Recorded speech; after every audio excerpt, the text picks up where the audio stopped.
Nesta aula, nós vamos deduzir a equação do foguete de Tsiolkovsky. Falei certo dessa vez? Tsiolkovsky. Esta equação, ela descreve qual vai ser a variação da velocidade do foguete em função da sua variação de massa. E, na atividade experimental, nós lançamos foguetes de garrafa PET. Primeiro, lançamos o foguete apenas com ar comprimido. Depois, usamos ar comprimido mais água. E este daqui, Júnior, ele foi lançado com a reação química de vinagre com bicarbonato. Deu pressão suficiente e o foguete decolou. Nós trouxemos este vídeo para o tracker e aqui no tracker nós analisamos a velocidade e a aceleração frame a frame, até ele desaparecer do vídeo. Foi bem interessante. Mas hoje, o que eu quero fazer com vocês é apenas a dedução da equação do foguete a partir dos princípios que nós já aprendemos. Para simplificar a nossa análise e deixar a aula mais rápida, já deixei tudo previamente preparado, vou explicar, e este PDF eu vou deixar aqui embaixo na descrição do vídeo. Você baixa e aí você vai complementando com os seus comentários, da maneira como você entende. Bom, inicialmente nós temos um foguete que tem massa m e velocidade v. Nós vamos considerar, no meu caso, ele sai do repouso, mas posso considerar um caso genérico, que ele já tem uma velocidade inicial V0. Este foguete, então, vai ejetar um combustível, no nosso caso, água. Em foguetes reais, uma mistura de gases, devido à queima que acontece no interior do foguete, ele lança para trás. E mesmo no vácuo, utilizando este princípio, um foguete pode se movimentar. À medida que o foguete lança uma massa para trás, ele será lançado para frente. Aqui está agindo a terceira lei de Newton, que levará ao princípio da conservação do momento linear. Neste caso, a gente precisa destacar alguns itens que são importantes. Esta velocidade que o foguete faz para a frente, eu vou chamar de velocidade final, que vai ser a velocidade que ele tinha, mais um incremento de velocidade. Então, eu vou escrever aqui. Esta velocidade Vf, que aparece aqui, ela é, na prática, igual à velocidade que o foguete tinha, mais um incremento de velocidade dv. Beleza? Enquanto que a velocidade do combustível que é jogado para trás, eu vou chamar de Vc, ela é a velocidade que o foguete tinha, porque o combustível também tem a velocidade do foguete, somado vetorialmente com a velocidade de ejeção. Esta velocidade de ejeção que eu escrevo aqui, ela é uma velocidade em relação ao foguete, tá? Uma velocidade relativa ao foguete. Este VE que eu escrevi aqui, depois lá embaixo eu vou escrever apenas em módulo. A massa do foguete está diminuindo. Então, m mais dm. Aí você se pergunta, mas se está diminuindo, por que não botou menos dm? Vamos lembrar que esse dm é uma taxa de variação. E quando nós vamos escrever uma taxa de variação, no caso aqui é uma derivada, se sabemos que dm é negativo, então, se a massa vai reduzir, esse dm naturalmente será negativo. Se dm será negativo, quando eu boto mais dm, eu estou subtraindo essa taxa de variação que já é negativa. Então, dm é naturalmente negativo. Enquanto que a massa que é ejetada, ela é uma massa positiva. A massa aumenta com o tempo. E aí eu boto menos dm na frente para ficar positivo. dm é uma taxa negativa de variação e o menos dm torna esse valor positivo. Esse valor ejetado aumenta com o tempo.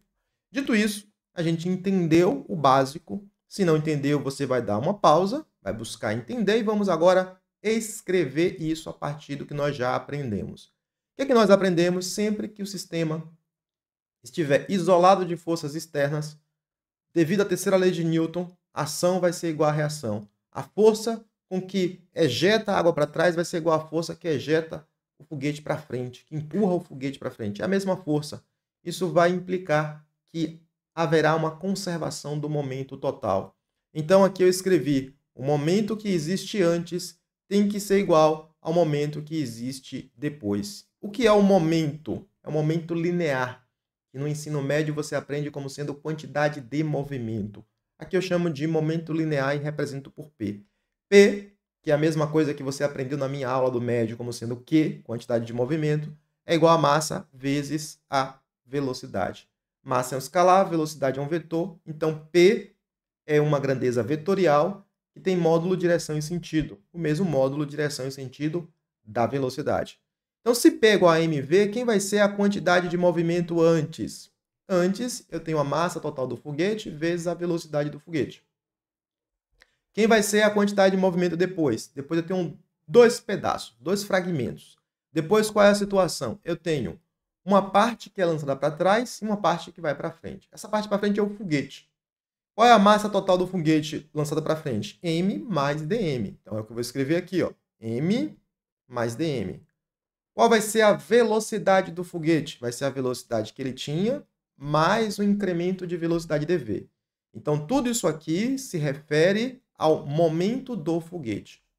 Como eu tenho que somar também com o momento que é lançado para trás, o momento do combustível jogado para trás, esta massa que é jogada para trás é menos dm. Lembrando que esse menos dm é um valor positivo, multiplicado pela velocidade desta água ejetada. Esta velocidade vai ser igual à velocidade do foguete, se o foguete já está em movimento, velocidade do foguete, menos a velocidade de exaustão em relação ao foguete, a velocidade que ele joga para trás, beleza? Então, isso aqui, então, vai ser o momento total da massa ejetada. Então, eu fiz o quê? Apliquei o princípio da conservação do momento linear. E agora eu tenho que resolver isso. Para resolver isso, você já sabe. Ora, aqui eu tenho que aplicar a distributiva m vezes v, m vezes dv. Esse valor já está aqui, m vezes v, m vezes dv. Depois eu multiplico dm vezes v, dm vezes dv. Os valores estão aqui. dm vezes v, dm vezes dv. Agora, distributiva, na parte final, menos dm vezes v e menos dm vezes ve, velocidade de exaustão. Menos vezes menos dá mais, então sobra isso aqui. Beleza? Tranquilo? Agora eu vou tentar simplificar o que dá para simplificar. Observe que m vezes v aparece nos dois termos da igualdade, então agora vamos simplificar o que dá para simplificar. Observe que eu tenho m vezes v aqui, m vezes v aqui. Subtraio o mesmo valor em ambos os lados da igualdade. Agora observe que eu tenho aqui, ó, mais dm vezes v menos dm vezes v. Então, isso aqui vai dar zero. Ok. O que dá para simplificar mais aqui? dm vezes dv é uma quantidade muito pequena. Lembre-se que dm é um incremento de massa bem pequeno. dv é um incremento de velocidade bem pequeno. Quando eu fizer ΔT tender para zero, essa multiplicação de coisas muito pequenas fica ainda muito pequeno. E isso será desprezível, tá? Desprezível quando comparado com mdv e quando comparado com dmve. Bem desprezível. Vai sobrar o que então? Vai sobrar apenas mdv mais dmve é igual a zero. Então, reorganizando isso, né, colocando aí para o primeiro termo da igualdade, nós podemos reescrever essa equação da seguinte forma. M vezes dv é igual a menos dm vezes ve. Beleza? Pronto. Então, isso aqui é uma consequência da equação de cima. Antes de continuar, aqui vale a pena um comentário. Observe que se eu dividir ambos os lados por dt, então eu venho aqui e divido esse lado por dt e esse lado também por dt. Posso fazer isso. Se eu faço isso, olha o que acontece aqui do lado. Vou deixar aqui uma observação do lado para você depois pensar um pouquinho. Fica mdv dt, o que é isso? Massa vezes aceleração. Ou seja, esta quantidade aqui representa uma força. E do outro lado eu tenho o quê? Menos dm dt. O que é isso aqui? Isso aqui é uma taxa de variação da massa, multiplicado pelo quê? Pela velocidade. Isso também é uma força. Aí você pode se perguntar, mas é uma força? Bom, pensa.